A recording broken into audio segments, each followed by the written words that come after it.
educators, when they need help with a student, they need help. And what tends to happen in some school systems, not saying all, they try to blame the teacher. Well, Yep. if the teacher just had better behavior management, they wouldn't have those Hmm. problems. No, the teacher is asking for help. We need to give them help. They know their students. They know that their students are having problems. So let's not blame the teacher.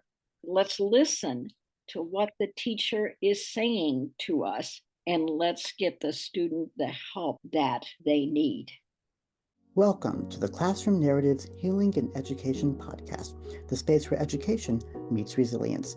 I'm Dr. Joey Weisler, and in each episode, we dive deep into the personal stories of educators, students, leaders, and frontline advocates who are navigating the complexities within modern education. Whether you're just starting your teaching journey or are a seasoned professional looking for inspiration, we'll explore how to foster meaningful change, prevent burnout, and build trauma-informed communities within our schools. Now, let's take a seat at the front of the classroom as we get started. Welcome back to today's episode. I'm so thrilled to be joined by Bev Johns, who is a nationally recognized leader in special education and behavioral supports.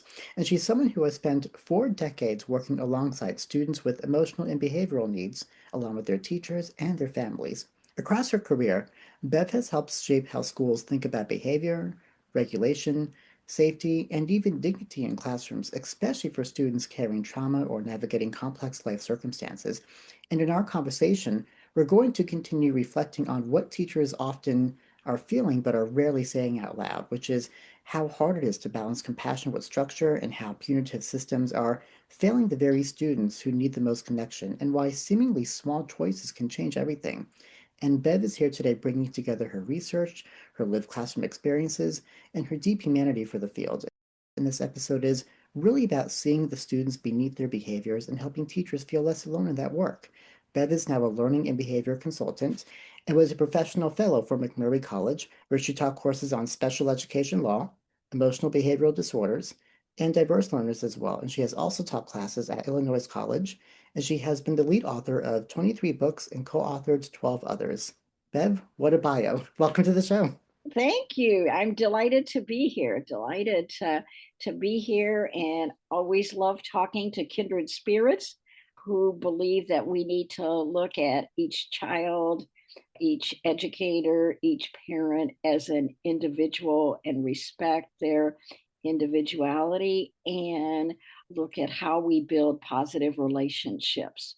Because the bottom line is, having been in special education as long as I have, it's really all about relationships.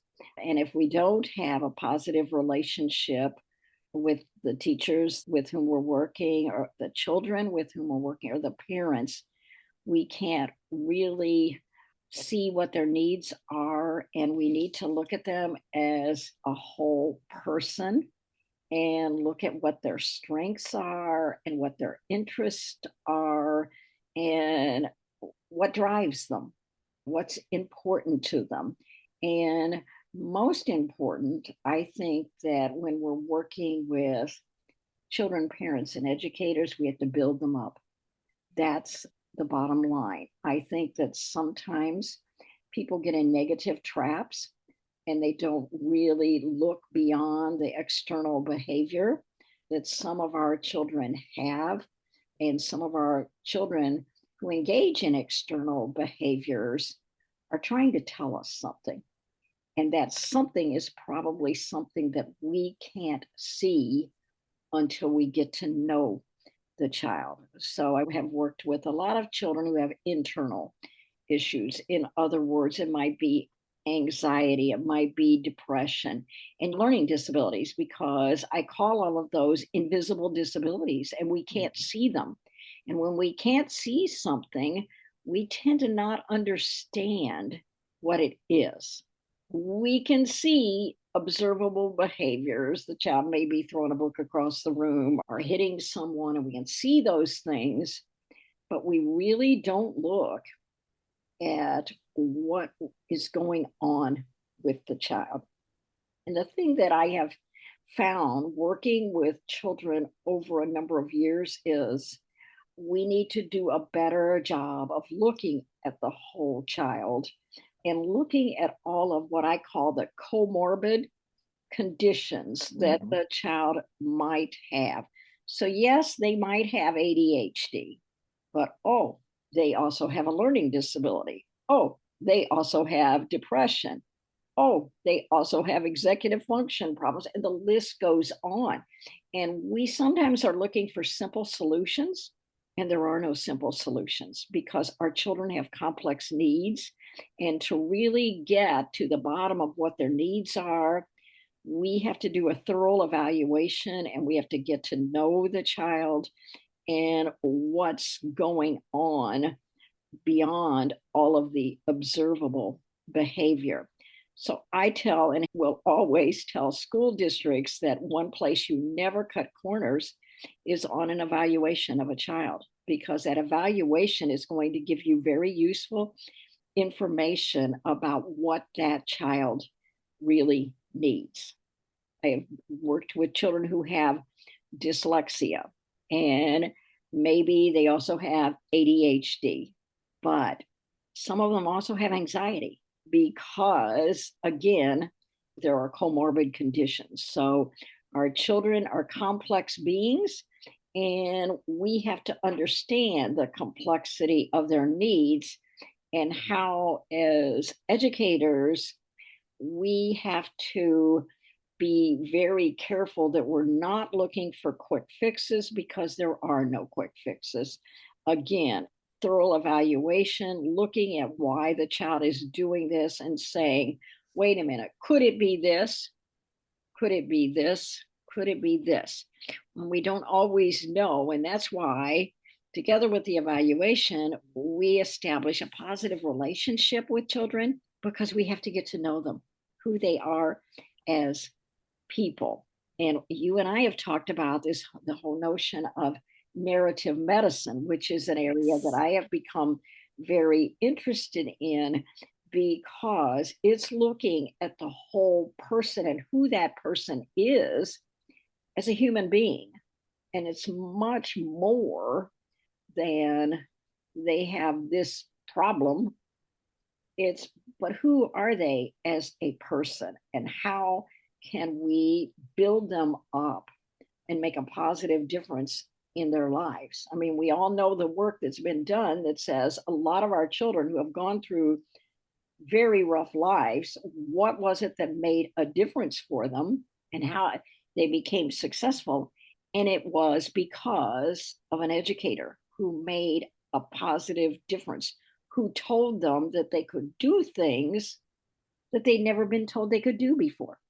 You've spoken so much already about whole child with comorbid conditions, and I'm going to reference back to an interview that I saw from former Parkland Mayor Christine Honchowski. I think she's now a House rep, back in 2020 when she had a conversation in the aftermath of what happened here in Parkland. And Bev and I are geographical neighbors here in Florida.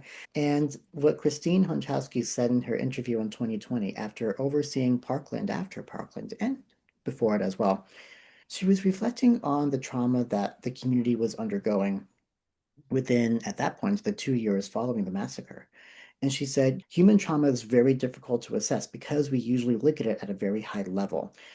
Where we need to focus more, as Bev, you mentioned, is going into the individual needs of those who are struggling and what they'll need in order to be successful. So having that individual approach is really useful.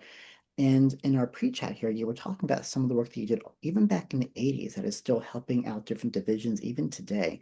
And I want to go back into that time towards the beginning of your career.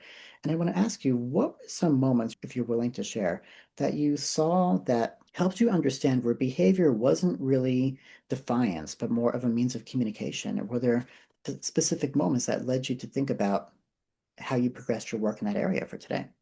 Well, actually, I was fortunate because I started teaching in the field of special education when there had just become a law in the state of Illinois that said all children had the right to go to school. Now, understand, went into special education at a time when it was a pretty new field. I had worked my way through college working with young boys, 9 to 14, who had already been adjudicated delinquents at a children's home. I had worked in a community center in downtown Louisville, Kentucky. So I knew what I wanted my purpose in life to be. And so I went to graduate school and got a master's degree and a lot of hours in applied behavior analysis at SIU Carbondale. I was really fortunate. I studied with a lady by the name of Bev Johns, who just died a few years ago, but she taught me what I know about the importance of being positive and recognizing people's strengths. But anyway, I took a teaching job in Carbondale working with children who had already been diagnosed with, they said, autistic like, because back then they didn't want to diagnose, they said autistic like. So my first experience and what actually drives me in advocacy was I had a little girl coming to my classroom for the first time at the age of 10. She had no right to go to school until there was a law that said she had the right to go to school. Her mother lived in a small rural community in southern Illinois, and her mother had 10 children. And her other children got to go to school. But Sally came along, and every year from the time Sally was 6 until 10, when she got to come to school, Sally's mother would take her with the other children to school, and the principal would take a look at Sally and say, "Oh, she can't come to school." And so Sally's mother would take her back home next year. So this went on until she was 10. And why did principals have the mother take her back home? Is because Sally had very significant disabilities. And we talk about comorbidity. She had no speech and language skills. I mean, her mode of communication was grunting to tell you what she wanted. She had an unrepaired cleft palate. She had cerebral palsy, and she had a multitude of behavioral problems. But until she was 10 and a law passed in the state of Illinois, prior to IDEA or EHA back then, she had no right to go to school. Now, think of the time that we lost. So she comes into my classroom at 10. I mean, along with the other children that I was going to have in my class. Now, we were close enough to St. Louis that she had not been able to be seen by a doctor because she would usually have a temper tantrum because she was frustrated. She couldn't communicate with anyone. She would open her mouth for me, and you'd start with small steps. And we were able to get her to Barnes Hospital in St. Louis, and they repaired her cleft palate. And so she was able to communicate with some sounds. Now, actually, she really had never had behavior problems with me.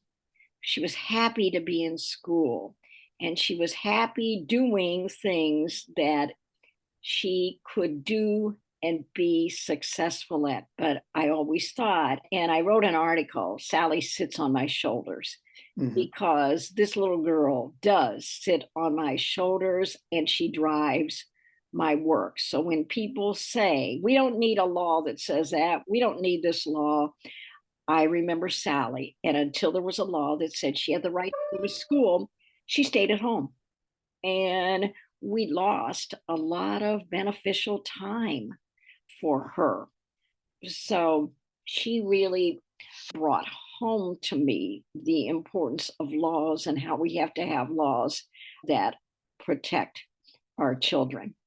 So then tell us a little bit more about the role that you held on to at the time that allowed you to really advocate for and create policy back in the 80s. Actually, it was in the 80s, was in the early 80s doing policy work because I was president of the Illinois Council for Exceptional Children.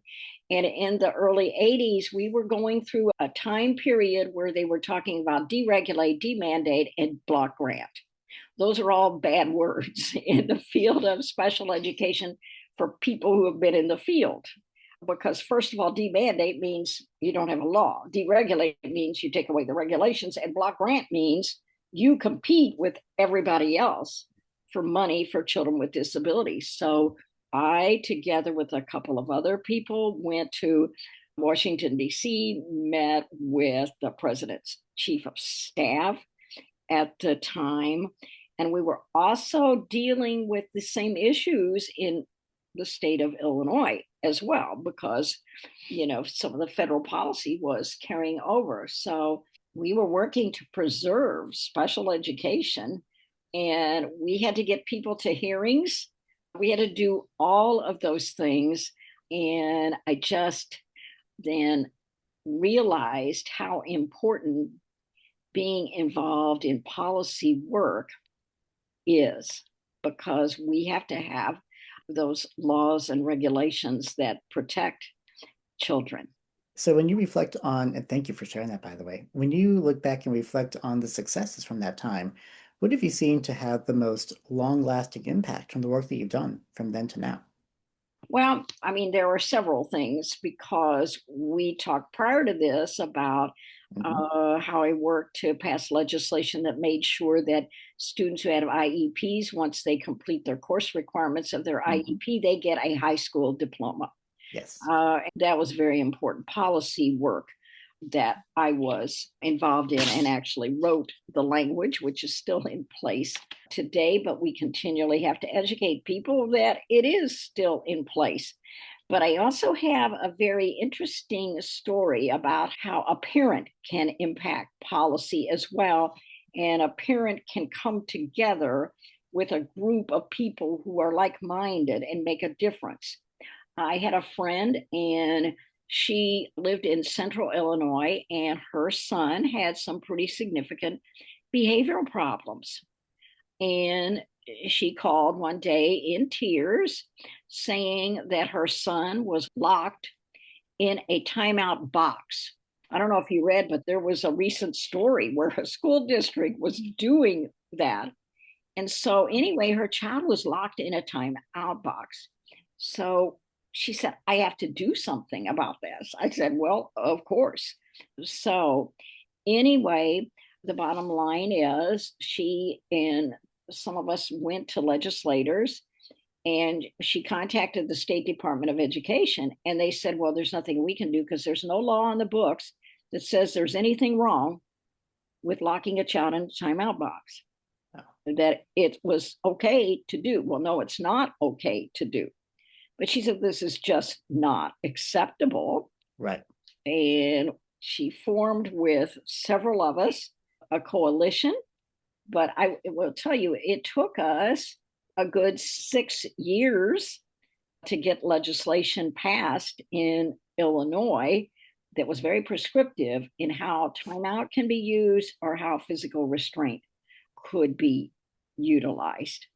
So we did that. Actually, now at the federal level, there has been an introduction of legislation similar to what Illinois has, and some other states have legislation as well, but it is not passed at the federal level.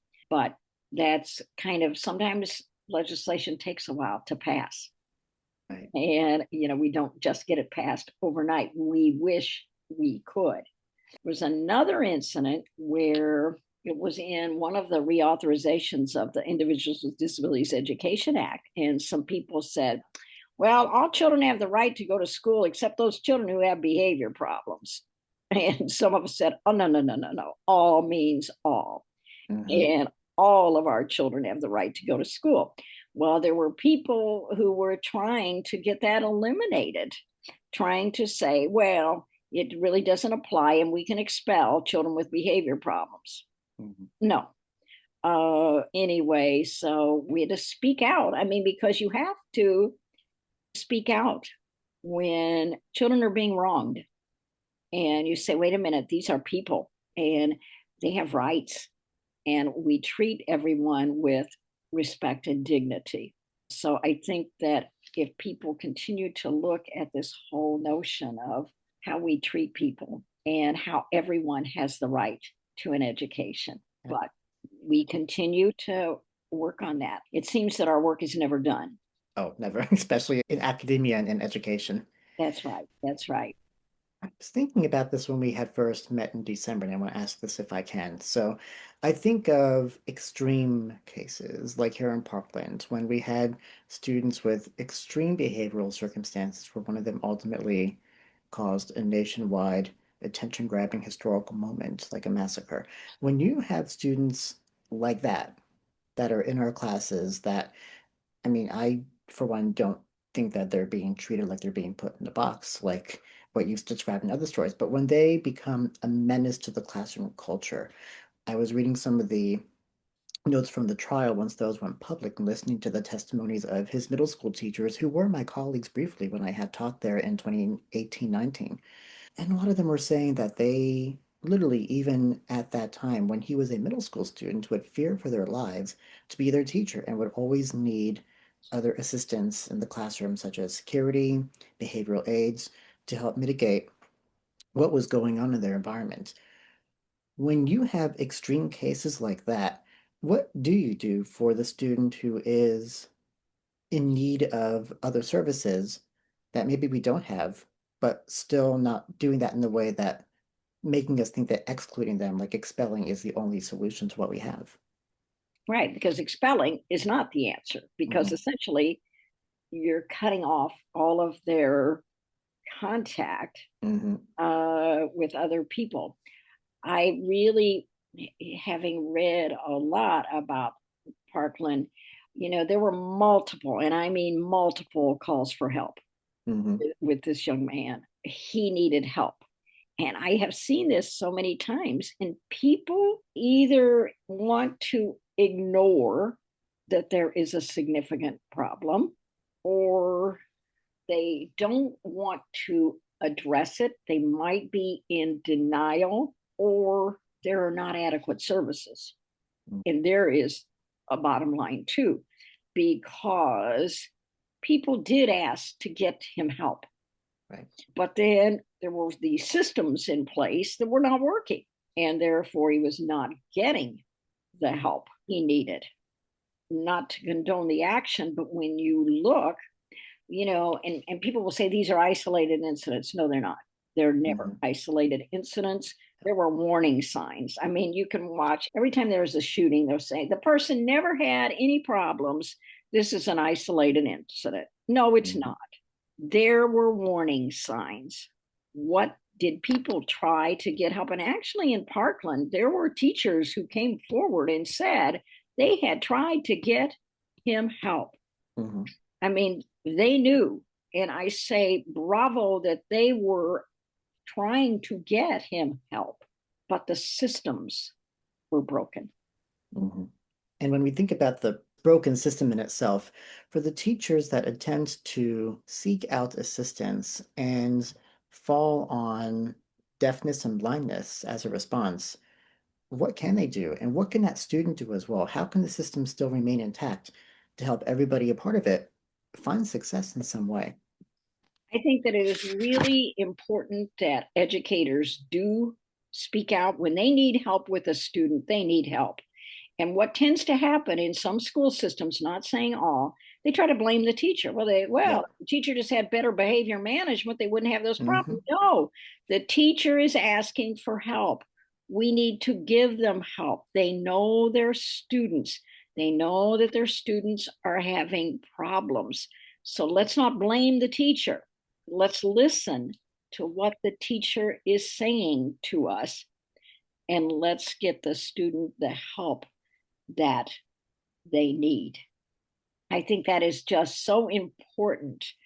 And I say to teachers, put it in writing. When you are saying this child needs X, Y, and Z, put it in writing and keep a copy of it. I was involved with a student. This is a sad story because he was being sexually abused by his father. And we kept reporting it over and over again. And the family services agency would say, well, thank you very much. And it wouldn't do anything. And I learned to say, give me your name because I need to document this in writing that I've talked to you. And so that's why I would document in writing who I had talked to, what they said, sign my name. Well, lo and behold, the child was very seriously injured by the father, ended up in the hospital. It went to court, and my colleague was subpoenaed into court. And the Family Services Agency said, well, we were short staffed and nobody ever reported it. Oh my. She brings out said, on such and such a date, Bev Johns called you, this person, and said this. On such and such a date, so and so called you and said this. And the judge said, wait a minute, anyway, remove the child from the home. That's an extreme case. But the point being is you have to document your concerns. And I see sometimes that teachers become very frustrated, particularly when they're working with a child who has significant behavior problems and nobody wants to help them. And instead, people want to blame them. And that teacher knows that child. We ought to listen to them. But again, the teacher needs to document who he or she has told that this child needs assistance. But, the issue of mental health in the schools has been one that I have seen for many years. And I would work with schools and they would say, mental health is not our job. Well, mental health is your job because you've got children coming into the schools who have got very significant emotional and behavioral problems. So you've got to put systems in place where you're working as a community to help students. So you have the agencies involved that are working with the child and could give the services. You have the parent involved who's saying what it is that they need. You have the educator involved. We have to put more of those systems in place. Mm-hmm. When you say that schools are saying that mental health is not their job, that's concerning because I know that in our earlier meet and greet when we met a few weeks ago, you said that certain classroom practices and certain classroom decisions can really soothe our students with trauma histories, but it can also trigger it too if you don't do it correctly. So, what are some different methods? And I'm not asking about quick fixes here, but rather, what are some meaningful adjustments that educators and classroom teachers can use to help address and be present for students with trauma? Right. I believe that it's really important that we need to give children appropriate outlets for dealing with their own emotions. So, this whole notion of emotional regulation, because I say to teachers, if the child comes in and they're upset about something, until you deal with it with them or give them a chance to express themselves in whatever way they can, they're not ready to learn. They're not going to be learning if they're upset about something that happened on the school bus or something that happened at home at night. So I like to call it that we have to give children ways to cathartically dump what's bothering them. So whether it's drawing, whether it's writing, whether it's music, whatever it is, that's why I believe in the restorative practices of the arts, because we have to deal with the emotional piece before the children are ready to learn. And so, one of the things also that I always tell teachers, don't start the morning with something a child does not do well because you set yourself up for failure the whole day. Mm-hmm. So, build momentum for success. Give the child 3 easy things that they can be successful at, and then work into the more difficult task. But also doing those emotionally regulating activities to kind of calm children first thing in the morning. And I am encouraged because I'm seeing more teachers being willing to do that because, in the past we would say a child would come in off of a school bus and they'd be upset and they'd say, well, that's not my problem. That's a school bus. Well, yes, it is your problem if they come in off the school bus and they're upset. You're going to be dealing with it. So, what are the strategies that you can put in place? Is there somebody when the child is upset that the child can talk to? I remember this one little guy that I had. He would come in off the bus and he had always been wronged by the bus driver. And so if you would try to talk to him about it, he would escalate. The bus driver did this, the bus driver did this, and go on and on and on about the horrible things the bus driver did. And I said, I tell you what, Spence, how about if you write down your side of the story and I'll put it in your file? He looked like, well, okay, because he was heard. Right. He had a chance. And by writing it down, it was a cathartic experience because he got it out of his system. Yep. Now, I would never do that if the child had a written expression problem. I've seen people say, oh, well, I'm going to have them write about it. Well, if they have a written expression problem, that's going to set them up for failure. But that bottom line was this child, he had good written expression skills. And once he could write it, it really calmed him down. I think those little things that people can do where they can read the child, they know the child is upset about something. Now, maybe the child will talk about it, but maybe they won't. Maybe they can draw about it, though. Mm-hmm. Maybe they can write about it. Mm-hmm. Or maybe music calms them. So I think we have to continually look at ways to teach children how to emotionally regulate. And one of the ways we do it is the teacher's the model for the child. I mean, if the teacher is not regulated, the child probably isn't going to be calm either. So I always say, when the teacher's upset about something, what is it that they can do? Is there a mechanism that they can get help? Maybe give the child a choice of talking to somebody else, or just those little things I think that we can do. I always say that good educators have to be detectives, and it's a detective not in a way that is about catching them doing something wrong and having them get in trouble. It's about trying to figure out what the problem really is and how can I help the child with it. I think about how you talk about cathartically dumping. And by the way, I'm going to introduce you to two more people. One is Chris Mukibi, and Chris is an educator for chemistry out in California. And with the work that he does, he has been interviewing educators, really trying to understand what the burnout crisis looks like, what behavioral management looks like. And he said that students call him the safest adult to speak to on campus. And I want to think about, for somebody like him, like, how does that approach and that combination happen? So I want him to share some of those insights with you and have a great conversation on that. I'm also going to introduce you to Emma G, is what she goes by. And Emma G is quite well known as a songwriter. And what she does now is that she works in schools very profoundly in having students create songwriting in a way that has to come to life for them. So you talk about art and performance and music. She's the music piece to that. So you would love to talk to her about what she's doing as well. And you talk about cathartically dumping here, as well as narrative medicine and restorative practices with the arts. We met through Lisa Kay. So tell us a little bit more about the work that you did in talking about restorative practices with the arts with Dr. Kay. Right. And we did a book, which we're really very proud of, called Restorative Practices Through the Arts. Mm-hmm. I had known Lisa because she helped us with another project on anxiety. And then we also did one on trauma. And so she helped us with that. And she said, I really want to do something on restorative practices in the arts. And of course, she's a very talented artist.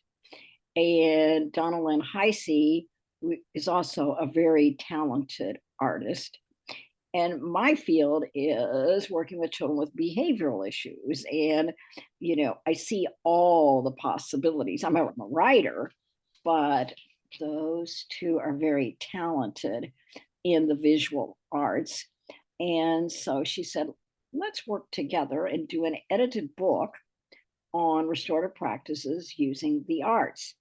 And so we gathered individuals who had experience with dance, with puppetry, with art used for individuals who are grieving, mindfulness practices, And the list went on, and we collected the work of them, and we wrote the intro and did the editing of the book, which came out in 2025 by Davis Publications. And we did that and introduced the book at the National Association of Art Educators, which was in Louisville, Kentucky last year, had rooms full of people interested in this topic because we all value the arts and the role that the arts have in giving people and giving children and adults an outlet, an appropriate outlet for their emotions. So when I think of the students who don't get the help that they need, I thought, why is it that someone could not have found what was the missing? How could we have helped them with their depression? How could we have helped them with their tremendous anger? Because the anger builds up. And so it has to have an outlet, but it could have an appropriate outlet if we would just find what the magical piece is. Like one of the authors did the grieving wall, and she does grief retreats for students, which is phenomenal. And you're seeing more mindfulness being done in schools and more dance and music. And I think that unfortunately, in some schools, those are the first place they cut. Oh, budget is tight, we're cutting the arts. Well, our students need those outlets, and we have to help them find those outlets. Totally see how the arts are a major advocate for students as well. And I see that many teachers are also really overwhelmed. They feel like they're being blamed and even underprepared when they work with students who have those intense behavioral needs, especially when those students are lacking the resources for their own. And we talked about this earlier. I want to come back to that a little bit. And what do you wish that schools, including as soon as teacher preparatory programs, can do differently to help teachers feel more equipped for those circumstances? And I know that a lot of these come from, like, you can never be fully prepared for what the job actually has. But what more can we do to at least get faculty a little bit closer to where they want to be for those moments? Well, I think that one of the bugaboos of mine is we say the teacher's burned out. Mm-hmm. I don't like the term burned out. I think the teacher is being devalued and Mm-hmm. demoralized. There's a wonderful Yes. book out on the demoralization of teachers. It's they are not feeling like they are valued and they need support. Mm-hmm. Some years ago, we did a couple of studies. We did one that was 800 teachers who work with children with emotional and behavioral problems in the United States and Canada, 800 of them. And so we said, what is it that is missing for you? And what is it that's bothering you? So you expect, well, it's probably that the child maybe bit them or spit in their face or some of those. It was not those things at all. It was lack of administrative support. Yes. I mean, it was pretty darn clear lack of administrative support. So we were presenting our findings, and some administrators were saying, well, what are we supposed to do to support them? So one of the things we found is you have to convey a message of trust to the educators, that you trust them. Well, what has tended to happen is, so let's take that an administrator is in a school and they have maybe 2 special education classrooms in their school. And they don't really know a lot about special education, particularly students with emotional behavior problems. So, you know what they Mm-hmm. do? They tend to leave the special ed people alone. They say, well, they know what they're doing. We'll just leave them alone. Well, the special ed people interpret that as, you don't care about us. Mm-hmm. And so the communication piece and that trust piece is a two-way street. So Yes. we said, the administrators, you've really got to reach out and you've got to do, it's the old, there's a wonderful book out that was for years called Management by Wandering Around. Mm-hmm. Meaning you are in the classrooms, you're seeing what people need. Hey, do you need a break? how about I cover your class for 10 minutes so you can go get a drink of water or whatever. But they're wandering around and they're really seeing what's going on in the classrooms as opposed to sitting in their office. Not to say that they all sit in their office, but they might be tied up in a lot of meetings. But educators need to see the people out there and conveying the message, how can I help you? Yes. I mean, and that's really, I think, what it's all about. And then just like we say, we need to listen to our children, we need to listen to our educators as well and not put the blame on them. And I think that also has to do with a sense of even micromanaging. There has to be a good balance where, like, if I feel like I'm being micromanaged, now you don't trust me to operate on my own. So instead of that message of, I remember my first year teaching, I had a fourth period class that admin even looked at my roster when they hired me back in August for my first full year. I was hired in January as an interim, Mhm. and then they rehired me in August full time, and I left in December because they looked at my roster. I was gone by Christmas break, I was out. They looked at my roster, and in this K to 8 school, they said, wow, in your fourth period, you have some of the most difficult students in this entire school. And my gut reaction was, well, did you think to not do that to your brand new teacher? And Yeah, they micromanaged that class in a way that it was like, well, didn't they teach you how to, didn't you figure this out when you were subbing for all those years? What about in pre-training programs? Did you not ever have training on how to handle these students? The AP said to me once in November, a couple weeks before I left, he walked in and he said, all of our other teachers, we can walk into the rooms and we cannot tell the difference if they're teaching honors or remedial. In your class, we cannot say that about you. And instead of that approach of how can we help you, how can we help you? Yeah, it became a what's wrong with you? Why don't you know how to do this? and therein is the problem. I mean, Yep. and you don't blame the teacher. You Mm-hmm. look at what the systems are that should be in place. Mm-hmm. Because I have seen teachers walk off jobs in February, and you think, oh, what is it that that teacher didn't feel like they had support? One of the things that we do now is we have something called Solution Sunday for the Illinois Council for Children with Behavioral Disorders, where on Sunday afternoon, it's like office hours, Mm-hmm. that if a teacher is struggling with a child, they can come strictly confidential. We're not going to tell their administrator that they came and participated, and we listen and say, what about this or what about that? Never putting the blame on the teacher, but looking at what might be done. Just trying to help people, because my goal is to keep people in the field. We need to keep good people, and we're not going to do that if we don't support them and look at what their needs are. Mm-hmm. I love that. And I wish more states and districts also included those helplines for teachers like me who really found themselves struggling and didn't feel like they had any way to progress. And when you feel depleted and defeated, you feel like Exactly. walking away is going to help you find success elsewhere. And that's exactly how my narrative came to end. So, Right. after all these years in the fields that you participated in, again, thank you for all of your service.